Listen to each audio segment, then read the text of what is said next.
with a healthy dose of yellow sun, will have you up and at 'em in no time. Level 4? 292 times Saharan Prime, please, one.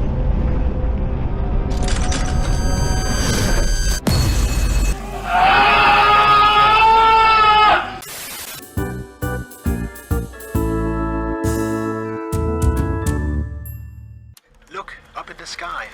It's a bird. It's a plane. It's... A cliché way to start a Superman review, I know. But what can you do? He's the granddaddy of all superheroes. As such, he has had a long and storied history on screen. Some outings beloved, others divisive. And now, The Last Son of Krypton is back on the silver screen with a brand new movie, launching a completely new cinematic universe, this time helmed by James Gunn of Guardians of the Galaxy fame. With the previous DCEU petering out and having lost the audience completely, how did this new Superman do with establishing a new rival to Marvel? That might be a little too early to say at this point. But did this movie soar and live up to all of the promise and hype? Absolutely. This movie sees Superman, portrayed by David Cornsweet, 3 years into his career.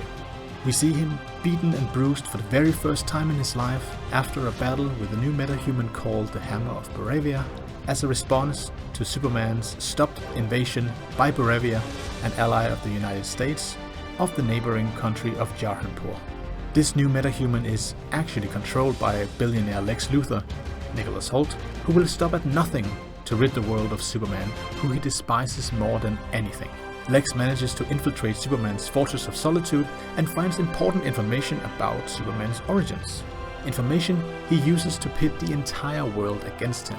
With Superman's reputation and very life on the line, it falls to his nearest allies and loved ones to clear his name and free him so the world can once again rest safely knowing that Superman watches over them.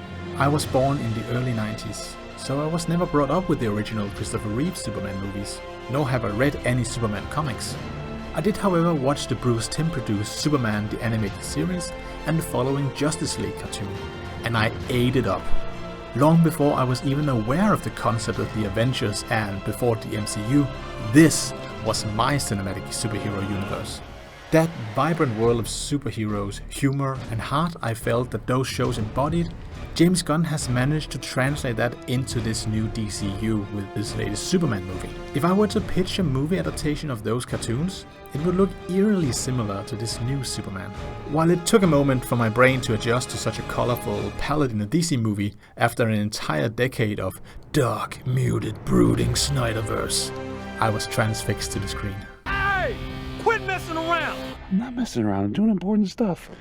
They said art imitates life, and as such, this movie is very timely in its story beats.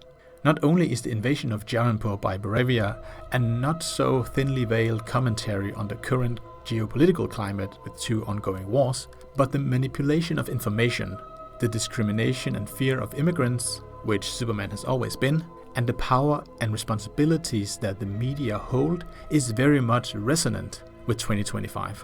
Speaking of the media, outside of Popcornerd, I myself is actually a journalist, and I found this aspect of the movie not only fascinating, but important to critique. The vetting of information and biased reporting needs to be criticized. That's why the interview between Clark and Lois, played by Rachel Brosnahan, is so brilliant to me. It shows not only the importance of journalistic values and how easily news can be abused, but also how Superman's inherent goodness and willingness to help is so foreign in our current world of today. Although I may have gotten a little too upset with the fact that Clark have interviewed himself as Superman so many times. As a journalist, it just, it hurts a little. However, where the greatest strength of this movie shines is in its characterization of Superman himself. Unlike Henry Cavill's Superman, there is no brooding, there is no neck-snapping or panicked decisions.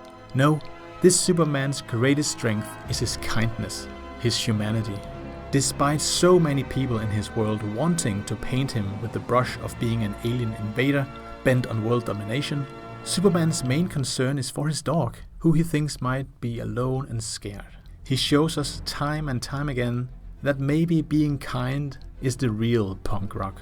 And by the end of the movie, we see how much he has embraced his humanity and that nurture wins over nature by the values that his foster parents, Ma and Pa Kent, have instilled within him.